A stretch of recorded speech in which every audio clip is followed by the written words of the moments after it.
Hi, Josh here, and we have a jam-packed show for you guys because, ASU Sun Devils are number one in the Pac-12 South, and as of right now, according to ESPN, FBI have the number one chance to win the Pac-12.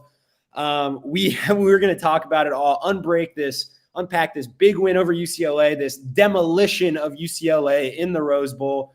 We're going to talk about the Pac-12 South in general, who can contest with ASU.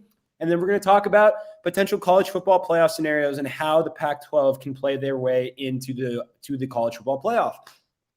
Josh, I am going to let you start. The big win over UCLA. I can't believe this, but I don't have the score in front of me. 42-23, baby. There you go.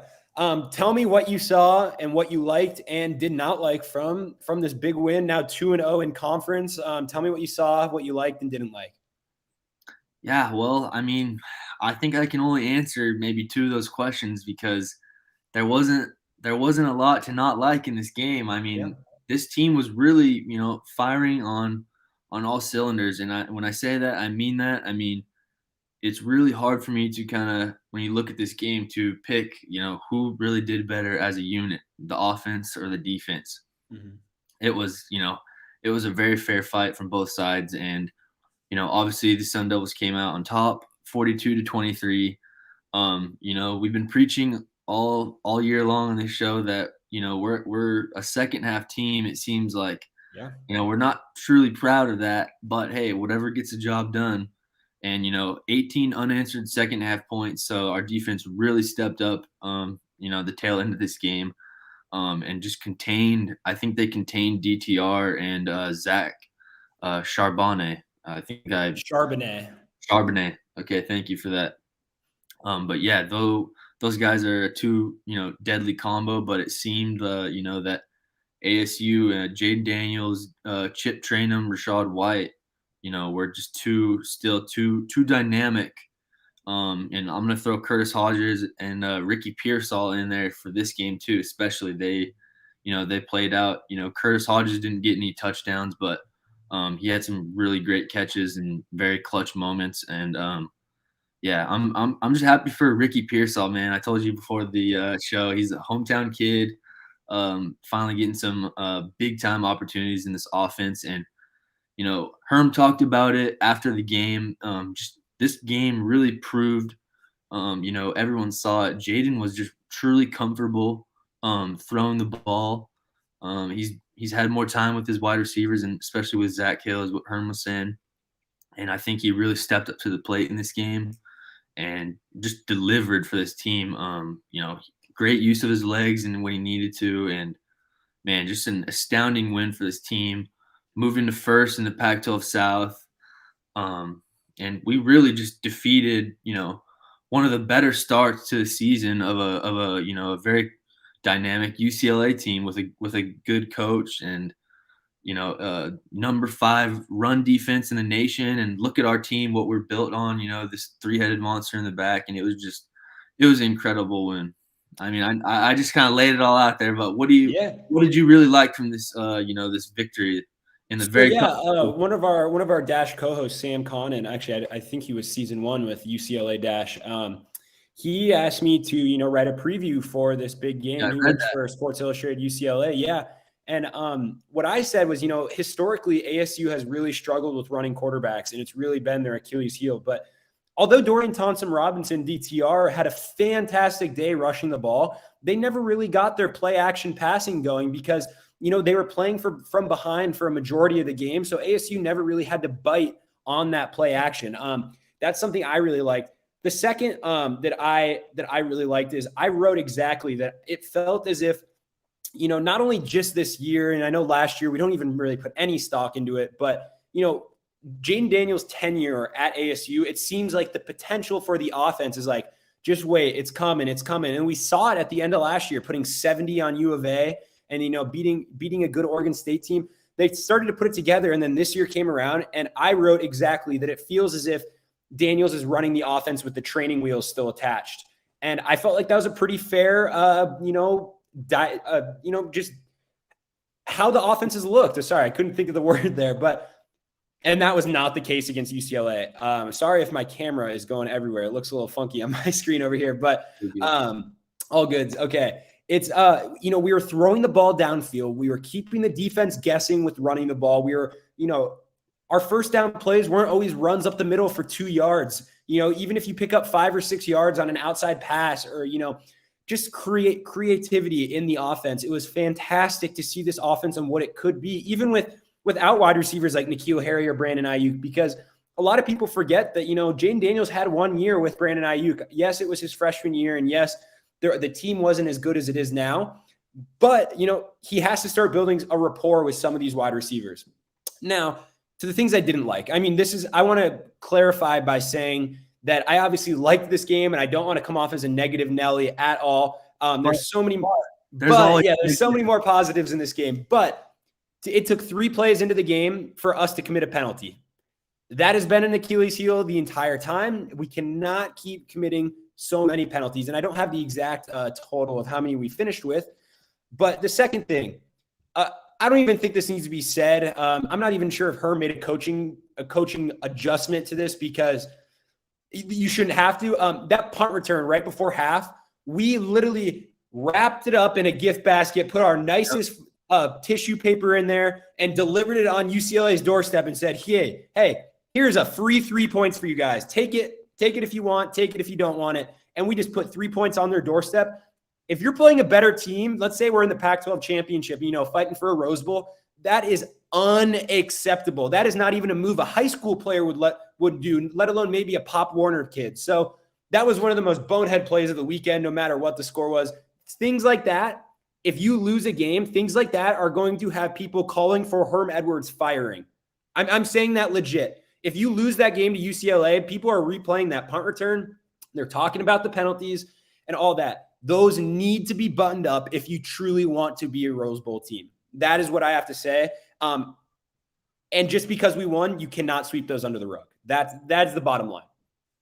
Yeah, and I think, we saw to give Herm, I'll give Herm a little bit of credit here. I think on that next special teams rollout, Bunkley Shelton took the next punt. DJ Taylor, he was not out there getting that punt return, and I think he made a comment on it in a press conference today. I think Devil's Digest was on. I saw them on Twitter commenting on it, and I'm not sure what he said, but he did say something about it. So if you're very curious, go check out that Twitter feed for that, and you'll get your information. But I want to talk about how dynamic this offense was in this game. I think it's fair to say that this is kind of the game that we've been talking about and we've been, hoping for this team and, this unit as an offense for, before the ASU U of A game, because, to be fair, 70 points that's a lot, but, that team was in shambles, They just got ran over by the Pac-12, and that was literally expected of that game. I'm pretty sure the spread was in the 30s, and they obviously covered that by like 4 touchdowns. So, but this game, I want to just throw a couple stats at you real quick. 5 of the 6 of our longest plays from the line of scrimmage happened 2 nights ago in that game. And that was pretty impressive against, the defensive unit that, is it Chip Kelly? Chip Kelly, yeah, he's the head coach. I don't think he calls the defensive plays, but yeah, he probably doesn't. He probably, is working with DTR up there. But another crazy thing that I just want to throw at you, as an offensive unit on its own, ASU ran 51 plays, and UCLA only ran 83. So they literally ran 32 more plays than us, and we put up 19 more points up than on the board. Good math. And that was thank you. That was on the fly, and that is just kind of bewildering to me because that just has to entail that we literally were averaging around like 9 to 10 yards per play on offense, and that it just really kind of blew my mind for this game. last year I think we saw a lot closer matchup, and this year just really proved that we kind of have evolved as a team, on both sides of the ball. And man, we really stepped up to the plate in this game when we needed to, and it was just a great win. Yeah, and I know we're about to transition topics. We can kind of carry this over because we're going to be talking about the Pac-12 South in general. Obviously, UCLA isn't out of it. They need ASU to lose twice in conference now because we have the head-to-head, and they can obviously not lose again, or else they would need ASU to lose 3 times. So UCLA is in an unfortunate position for the Pac-12 South. But kind of on your last point, ASU is so known for, controlling the clock, trying to bore you to sleep, maybe get a few play action throws, 1 or 2 downfield a game. And, they really did. They didn't come close to winning the time of possession. I don't have the final time of possession stats in front of me, but like you said, it's just it kind of shows that, the Ricky Pearsall touchdowns, they're lightning in a bottle type moments. And that's how you win games, capture momentum. That's how you destroy defenses. It's how you get them tired and, have them second guessing. They're not going to be blitzing as much. You're then giving Jaden Daniels more time in the pocket.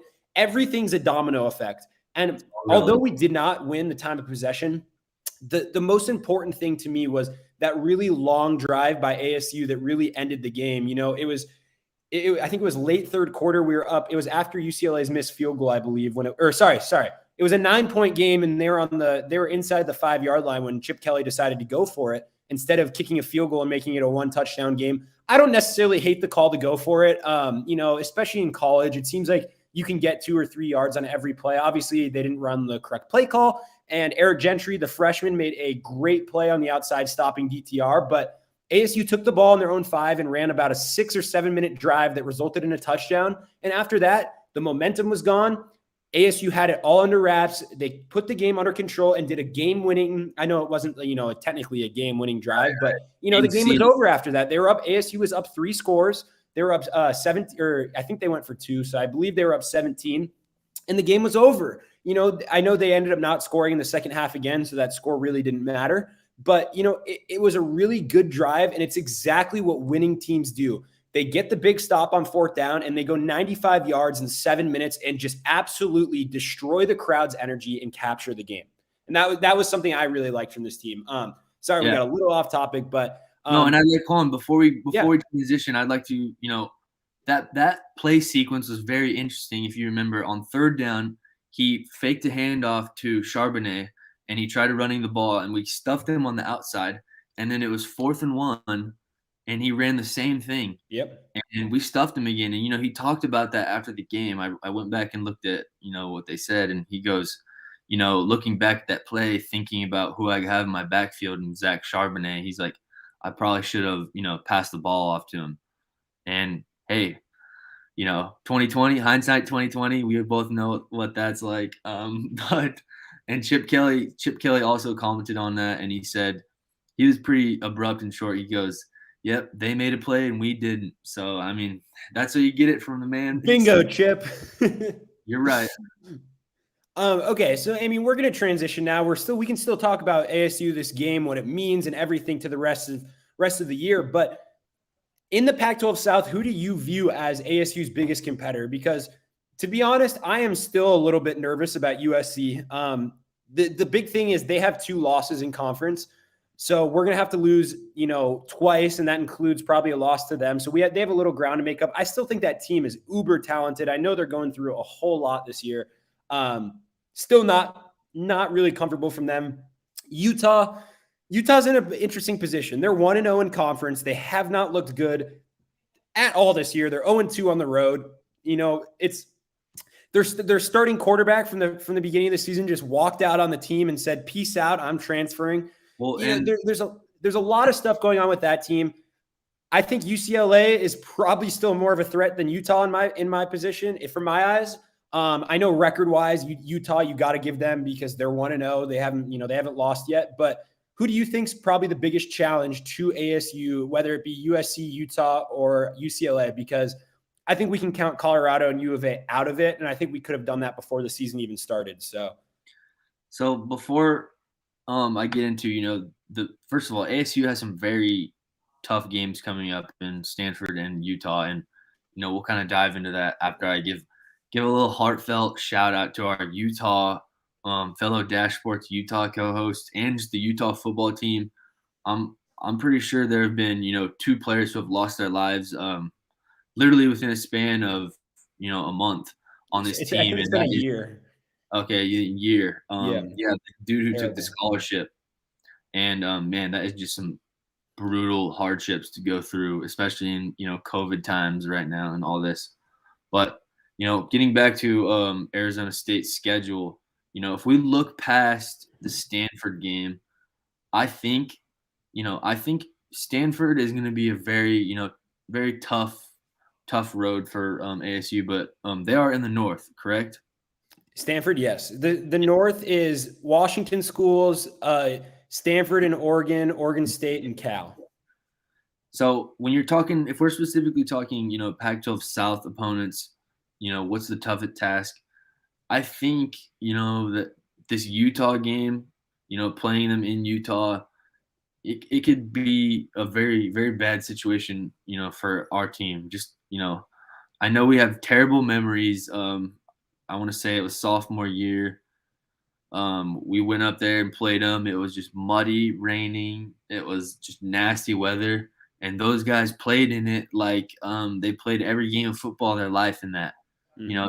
They have a way better quarterback. I will give them this. They had a way better quarterback than, who we have right now. But I think if we go up there, and I truly think this could be a weather thing. If it's raining and muddy, I think this game is going to be a struggle for us. Are you talking about Stanford? No, I'm talking about Utah. Oh, I'm sorry. Pac-12 South. Yeah, sorry. I'll go back to Stanford. I think they are a very tough game itself. But I think just on Pac-12 South opponents itself, the Utah game is, in my eyes, a little bit scarier than the USC game further down the road, because this USC team is very offensively talented. We've seen that Jackson Dart came in off the draw, and this kid just ripped like 400 yards in his first game. It's just really impressive. Just shows how deep and talented these Los Angeles teams are. Even with a head coach change right in the middle of the season. But right now, in my eyes, it just has to be Utah, and that's just coming from just a historical look at this team, and it might be early enough in the year that we're not getting that really bad weather. But this Utah team is tough, and they always have been known for a great defense. Mm-hmm. And let me remind you that the Pac-12 is very wacky, and we just love to just do these sort of things. So what do you think? What are your thoughts on? Here's why I am not overly scared of Utah just yet, because listen to their upcoming schedule. At USC, home against ASU, and by the way, ASU plays Stanford on Friday this week. So ASU is going to have an 8-day rest going into the Utah game. They're going to get an extra day of preparation, extra day of rest, all that. But so Utah goes at USC this week, home against ASU, at Oregon State. And I've been on the Oregon State train for a few weeks now. About 2 weeks, I've been high on this Oregon State team, and they ended up beating Washington. Like I said, I was happy with that prediction. They go at Oregon State, who it's been a great team. UCLA at home, at Stanford, and then their last 3 games are at U of A, home against Oregon, and home against Colorado. So, I mean, outside of Colorado and U of A, I could see Utah losing any single one of those games. I am not that scared about Utah. I don't think they're going to run the table. The only thing I'm a little worried about is if they were to beat us, then we would need them to lose. We would need some help. I am still scared of USC the most, I believe, because sorry, I just hit my mic. They have so much talent. They can beat us. I mean, I truly believe we all know USC ASU is always a fantastic game. And the fact that although they have 2 losses should give us some comfort. The reason I'm not overly comfortable with that is because if USC beats us head to head, all it's going to take is for us to have 1 more loss in the Pac-12, and USC has that tiebreaker. And yes, that is assuming USC does run the table the rest of the way. But I mean, I have to pull up USC schedule. I'm not like, I haven't been under impressed with USC. I guess because they've lost to Stanford, which at the beginning of the year, a lot of people were calling a bad loss. Stanford just beat Oregon, and they lost to Oregon State, who Oregon State's been whooping on some people. I know they didn't whoop on Washington. They beat them, on a last-second field goal. But Right. I think USC, they handled the San Jose State team that was pretty good. They started off slow against Washington State and ended up, winning by 30 plus, and they beat Colorado by 23. I know Colorado's nothing to take home with, but they beat them pretty handily. So they're going to be interesting because they still have to play Notre Dame and BYU. I know neither of those games are conference games, but USC still has to play, I believe, at Notre Dame this year and home against BYU. So those are two top 15 teams. BYU's in the top 10. I think Notre Dame's like 13 or 14 right now. Right. They're going to be up for a lot of these games. So I think the two biggest games of the year are Utah and USC. If you can beat those two teams, you will be sitting atop the Pac-12 South and playing for a Rose Bowl. It's as simple as that. And another interesting thing to think about: how familiar are you with the Keaton Slovis injury? Because that game against USC is a month away. I mean, I think Slovis came back against Colorado. Yeah, he had 276 yards and 3 touchdowns against Colorado. I'm not trying to knock, Jackson. His name is Jackson Dart, correct? Yes, sir. Yeah, Jackson Dart, dude, you are a stud. You're like kind of like a 2.0 of what was the dude's name he used to play there? Was it Jack Sears? Yeah, he definitely transferred. Dude, you're like Sunshine from Remember the Titans. You're like two clones. But I'm not trying to knock your talent or anything. You have really come in and made a performance in this team. But Keaton Slovis, that dude's a first rounder. This guy has tried and true, been through the Pac-12 and kind of dominated. And if he's back full health, and especially if we're at the top of the Pac-12 South, that offense is gonna be ready and they're gonna show up for that game. And it's, I think, in a matter of, it's on our defense because ASU, we've seen the offense. If we see another, we're gonna have to have another game like that against Stanford, if we want to beat them. So I think you're kind of going to see, the offense really kick into gear here in this little stretch of games. But, it's a matter of, if we can keep that, if our defense can come together for, that USC game because, they're going to be ready. Yeah. And I think the Stanford game is going to mean a whole lot because Stanford's coming off a win against Oregon, obviously. And, they're a good team. They've beaten some good teams. I know they lost to Kansas State. I forgot who they lost to. Their second, UCLA, obviously. But they're a good team. They have a lot of talent. I wasn't super impressed with their quarterback watching that Oregon game. But, I think if ASU can win this game and kind of establish themselves as, hey, yeah, we're not the best team in the world, but we're the best team. We're the team that has the target on their back in the Pac-12. It's not Oregon, it's Arizona State. And I think a solid, 10-point win against Stanford could go a long way in establishing that. And I think if that does happen, you're going to see a new moxie, kind of a new swag around this team. And they're not going to be losing those games to, U of A, or you're not going to have to worry about those games. And I say that now, knock on wood, because I just clinched us a 15-point loss against University of Arizona. But, I really think this game is important for the moxie and swag of this team going forward. But that being said, if they could run the table, can the Pac-12 still get a playoff team? Obviously, Oregon, I believe, is ranked 7th or 8th. I said last week that if ASU were to run the table, and yes, the key word here, listen into the microphone, if. I am not predicting us to run the table. If ASU were to go undefeated the rest of the way and win the Pac-12 South, it is practically impossible to leave a one-loss Power 5 champion out of the college football playoff. And yes, the Pac-12 sucks, but they're a Power 5 team playing a lot better. Go look at the SEC. The SEC is not impressive. Outside of Alabama and Georgia, Arkansas just lost by 40+, and they're a top 10 team. It has 2 good teams and a bunch of decent teams that could be anywhere in the top 25. You could put them at 25. You could put Florida at 25, and probably a lot of people wouldn't complain. They have 2 losses.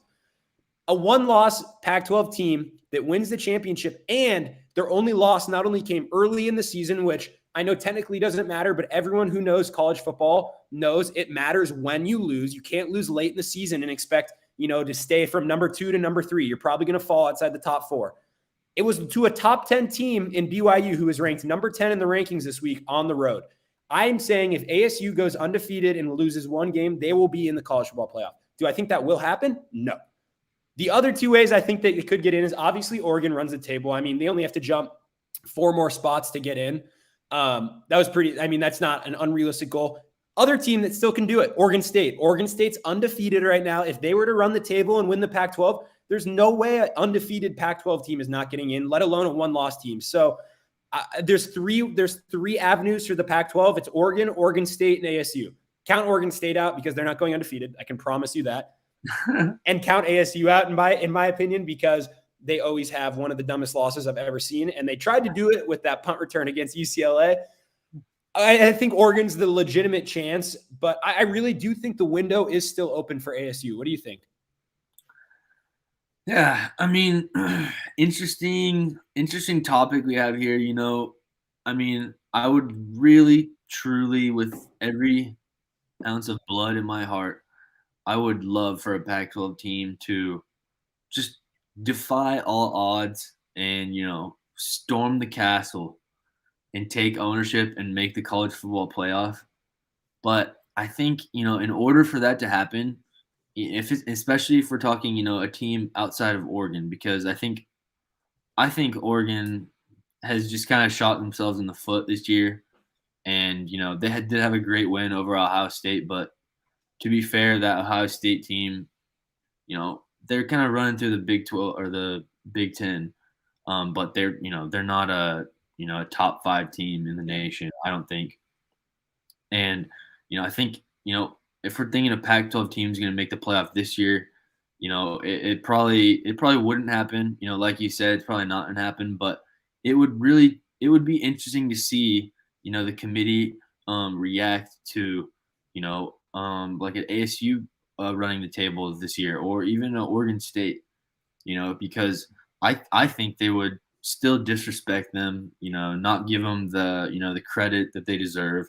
Yeah. Just to truly put together a perfect season like that, even if you're playing, Pac-12 opponents half the time, a lot of the committee is going to obviously kind of nod that down, turn it away. It's not anything that, holds any value. Yeah. But I think the Pac-12 as a whole collectively has gotten, better over the past, 3-4 years. And we're definitely making some noise, in the rankings. I know the rankings, the AP national rankings don't really mean a whole lot. It's kind of just for teams to, compare themselves nationally and, just something for analysts to, literally use to, talk about. Because, those top 25 teams, it seems to change every single week. Because that's the thing is they're never going to get it right. Half the teams in there that are in the top 5 for half the season, aren't truly a top 5 team. It's just how the crumbles down. But I'm sorry, I'm kind of getting on a rant. But no, this year I don't think we're going to see a Pac-12 team in the playoff. It would be great for ASU to though run the table, give a case for that. And, just in the season, as a top, 12, top 10, possibly team, because, if you're looking at colleges, that's a big deal. Mm-hmm. When you get a coaching squad like that together, and that's a big deal. And, that would be great for this program, ultimately. Okay, we are wrapping up here. So obviously I'm going to lay this out there. I'm going to give you a few seconds to think about it. We need our predictions, as always, for ASU Stanford. But first, I want to mention that, Pac-12 Golden Boy Justin Herbert is playing on Monday Night Football. And at the end of the first quarter, the Las Vegas Raiders are losing 7-0 and have 0 yards of total offense at the end of the first quarter.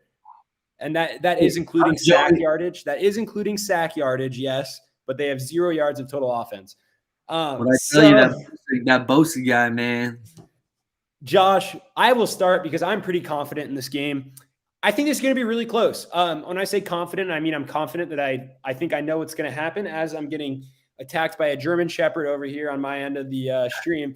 I think ASU is going to be in control for a lot of the game. I think Stanford's going to take a late lead, and ASU fans are going to say in the back of their mind, here we go again. Because how many times has ASU been ranked, fall out of the rankings, barely jump back in, and then they'll lose about 4 straight games right after? It seems to happen every year. I think you're going to say that. Here we go again. I think ASU wins on either a touchdown or a field goal late. I'm going to say 34-31 final. ASU wins. Yeah, I think that's obviously a respectable, prediction. The Stanford team just beat, Oregon, one of the obviously the top team in the Pac-12. It seems every single year. It's just an incredible program. Stanford, they're playing really good ball right now, and Antonio Pierce is definitely going to game plan the right way. And we have this offense, but I think it's going to be a close one. The line is ASU by 11.5. I think that's way too much. I think Stanford definitely covers. They keep it close, and they're gonna lose within a touchdown. I definitely see ASU coming out on top. They just put on too good of an offensive and a defensive performance last game. Absolutely. For me to, put anything other than where it was. So absolutely, ASU wins. I will go 27-21. I like it. Thank you, everyone, again for watching. We will know the fate of ASU. Will they be 3-0 atop of the Pac-12 standings, or will we be classic ASU football every year and come back with another disappointing loss in kind of a season that, will probably be a slightly above average year? Find out next week on Double Dash for Wills and Josh. Thank you so much for watching.